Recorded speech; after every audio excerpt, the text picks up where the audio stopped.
জামাত ইসলামীর আরেকটি প্রতিষ্ঠান হয়ে উঠছে এনসিপি, এই আলোচনার সামনে এসছে। দর্শক, বিএনপির একজন বিতর্কিত হতাশাগ্রস্ত কর্মী, যিনি তার সারা জীবন অর্জন হারিয়েছেন, ক্যাপিটাল হারিয়েছেন, এখন নিঃস্ব রিক্ত, জনাব রাশেদ খান, তিনি এই আলাপটা সামনে এনেছেন। তার তো কোনো কাজ নাই, কোনো একটা চেয়ার টেবিল নিয়ে বসার কোনো জায়গা নাই, কোনো একটা পেশা নাই। অবশ্য কিছু সুদের ব্যবসা নাকি করেন। তো যে টাইপের ব্যবসার কথা ইলিয়াস আমাদেরকে জানিয়েছেন, তার তো চেয়ার টেবিল নিয়ে বসা লাগে না। রাজনৈতিক একটা পদ নাই যে তিনি কোথাও ওই পদকে ব্যবহার করে কোনো একটা পার্টি অফিসে বসবেন, কিছুই না। এখন প্রাইম মিনিস্টারের সাথে তিনি সাক্ষাৎ করেছেন, ওরকম সাক্ষাৎ আমি চ্যালেঞ্জ দিয়ে বলছি, ওরকম সাক্ষাৎ আমি করতে পারবো। প্রধানমন্ত্রীর সাথে বসে ছবি তুলেছে, আমি ওরকম ছবি তুলে দেখাতে পারবো, আমি চাইলেই পারবো, কোনো ব্যাপার না। অতএব এইটা রাশেদের কোনো শ্রেষ্ঠত্বের প্রমাণ না, অথবা তার কোনো গুরুত্বের প্রমাণ না। আমাদের প্রধানমন্ত্রীর কোনো অর্জন নাই, কিন্তু তিনি মানুষের সাথে মিশেন, অত্যন্ত সিম্পল লাইফ লিড করেন, তার মধ্যে কোনো বিলাসিতা নাই। এটা হচ্ছে তার আসল অর্জন। অতএব গুরুত্বপূর্ণ কারোর সাথে ছবি তোলা, কথা বলা, সাক্ষাৎ, এটা কোনো ব্যাপারই না। আমরা হাসিনার সাথে সাক্ষাৎ করেছি, তার তো তারেক রহমান, হোয়াট এভার। তো দর্শক, এখানে হাসিনার সাথে সাক্ষাৎ করা অনেক কঠিন কাজ ছিল, আর তারেক রহমান এই ক্ষেত্রে ভালো। রাস্তায় তার গাড়ি থামিয়ে শিশু তাকে ফুল দিতে পারে, এই ক্ষেত্রে তার ভাব বা অতি নিরাপত্তা তিনি নেন না। যদিও এটা নিয়ে নানান আলোচনা আছে। এই রাশেদ খান আলোচনায় আনার চেষ্টা করেছেন যে এনসিপি কে জামাতের আরেকটি প্রতিষ্ঠান হিসাবে দাঁড় করানো হচ্ছে। রাশেদ খান কথা কি সঠিক? এক্স্যাক্টলি এরকম না, তবে কাছাকাছি সঠিক। এনসিপি আসলে ডক্টর ইউনূসের একটা খেলা, এটা বিএনপিও বুঝে না। এনসিপির হর্তাকর্তা এখনো ডক্টর ইউনূস। এমনকি আমি প্রেডিকশন করছি এনসিপি এককভাবে ক্ষমতা আসবে 10 থেকে 15 বছরের মধ্যে, এবং সেটা ইউনূস আনবেন। ইউনূস মারা গেলে ইউনূস সেই রাস্তা তৈরি করে দিয়ে যাবেন। এনসিপি কে নিয়ে কঠিন আন্তর্জাতিক খেলা হচ্ছে। এনসিপি কে নিয়ে খেলছেন জর্জ সারস, যে জর্জ সারস পৃথিবীর কমপক্ষে 50টা সরকারের পতন ঘটিয়েছেন এবং 50 জায়গায় সরকার গঠন করেছেন তার এনজিওর ফান্ড দিয়ে, টাকা দিয়ে। অতএব পাকিস্তানে যেরকম তেহরিকে ইনসাফ পার্টি ইমরান খানে তারা ক্ষমতা এসেছিল, এনসিপি ক্ষমতা আসবে, এটা আমার প্রেডিকশন, এবং এটা ইউনূসের পার্টি হিসেবে আসবে। এখনো ইউনূসের যে প্ল্যান, যেমন 13 জুন 2025 তারেক রহমানের সাথে ইউনূসের যে চুক্তি হয়েছিল, সেই চুক্তি অনুযায়ী তারেক রহমান কাজ করছেন না, একটু এদিক ওদিক যাওয়ার চেষ্টা করছেন। এই জন্য ইউনূস একটু আঙ্গুল বাঁকা করছেন। তো ইউনূসের আঙ্গুলের যে প্লেসমেন্ট, এটা এমন জায়গায় যেখানে তারেক রহমানকে যেতে এখন অনেক সময় লাগবে, ওইসব জায়গা দিয়ে খেলছেন। আবার ডোমেস্টিক পলিটিক্সেও এনসিপি কে দিয়ে খেলছেন ইউনূস। এমনকি ইউনূসের হাতে এই পরিকল্পনাও আছে, শুধু ইউনূস না, ইউনূস মানে সারা পৃথিবীর একটা বিরাট পাওয়ার লবি এবং ওয়ার্ল্ড ওয়াইড একটা বিরাট গোষ্ঠী, এবং আনলিমিটেড পয়সা ইত্যাদি ইত্যাদি, ওয়েস্টার্ন হেজিমনি। সেই ইউনূসকে এমনি নোবেল দিয়ে রেডি করে নেয়, এবং ধীরে ধীরে মেটিকুলাস ডিজাইনলি ইউনূসকে অবস্থায় আনা হয়েছে। সেই জায়গায় ইউনূসের হাতে এই প্ল্যানও আছে যে বিএনপি যদি শেষ পর্যন্ত তার সাথে বেইমানি করে, তাকে রাষ্ট্রপতি না বানায় বা তার যে কাঙ্ক্ষিত সংস্কার এগুলো কিছু না করে, তবে বাংলাদেশে আরেকটা বিপ্লব ঘটাবে।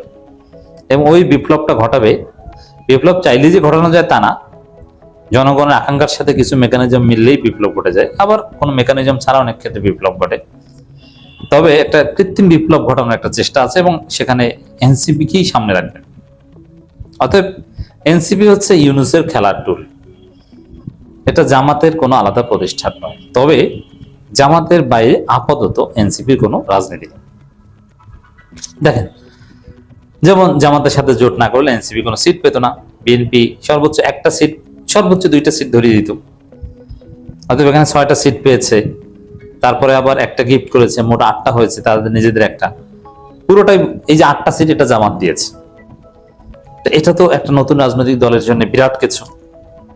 8টা সিট এমপি, 8 জন এমপি এনসিপির, এটা মহান কিছু, মহা কিছু। এরপরে এনসিপির ভোকাল তৈরি হয়েছে।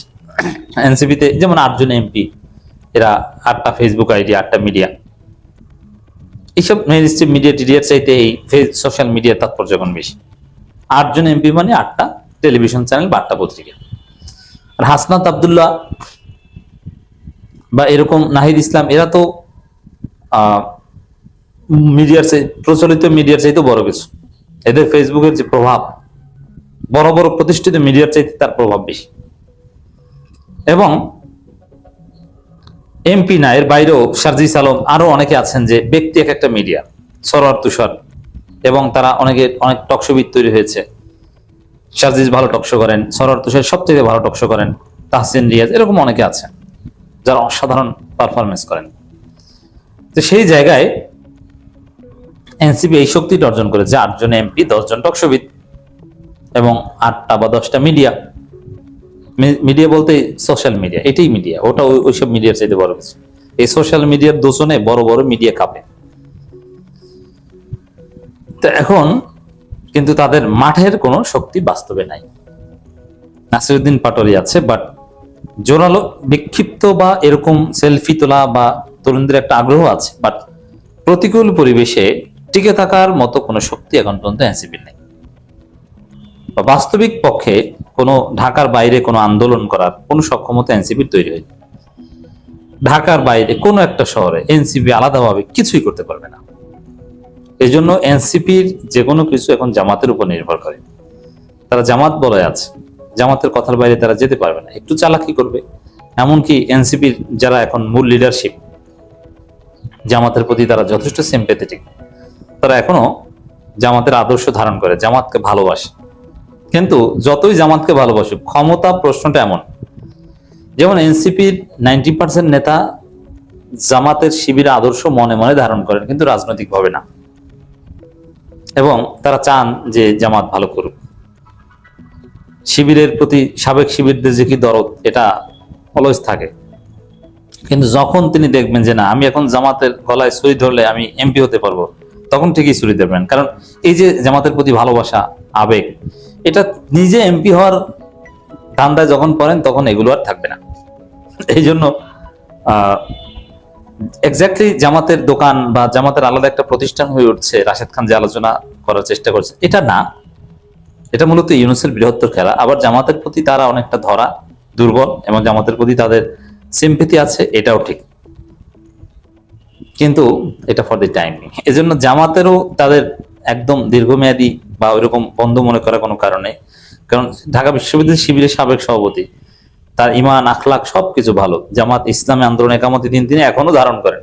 কিন্তু যখন তিনি এমপি হওয়ার সুযোগ পাবেন, যে তুমি এমপি হতে পারবো, জামাতকে একটা ছুরি দিয়ে একটা কোপ দাও পিছন থেকে, তাহলে তিনি নির্দ্বিধায় এই কোপটা দিয়ে দিবেন।